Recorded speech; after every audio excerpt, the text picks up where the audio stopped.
আসসালামু আলাইকুম সবাইকে। চলে এলাম আরও নতুন একটি ভিডিও নিয়ে। তো এখন আমি আপনাদেরকে এই কিউট ফুলদানিটি তৈরি করে দেখাবো। তো তার জন্য এখানে আমি একটি বডি লোশনের কৌটো নিয়েছি। কৌটোটাকে দেখে আমার ভীষণ পছন্দ হচ্ছিল, তাই কৌটোটাকে ফেলতে পারলাম না। তো এখানে আমি ফেভিকল আঠা নিয়েছি, তারপর পাটের সুতালি দিয়ে সুন্দর করে পেঁচিয়ে নিচ্ছি।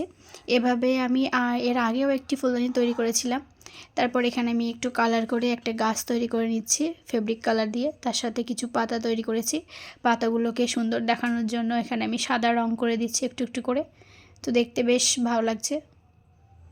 ফোনে যেমন সুন্দর লাগছে, সামনে থেকে তার থেকে আরও বেশি সুন্দর লাগছে।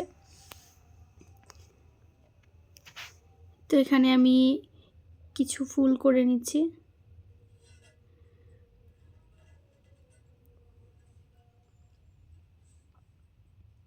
আমার ব্রাশটাকে অ্যাভয়েড করবেন, কারণ ব্রাশটা আমার ওয়াশ করতে মনে ছিল না, সেজন্য এমন হয়ে গেছে।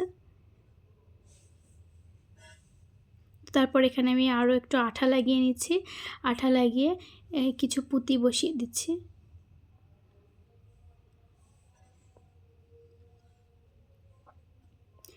তারপর এখানে আমি সুতো দিয়ে আগে থেকে কিছু ফুল তৈরি করে রেখেছি, সেই ফুলগুলোকে বসিয়ে দিচ্ছি আমি আঠা দিয়ে।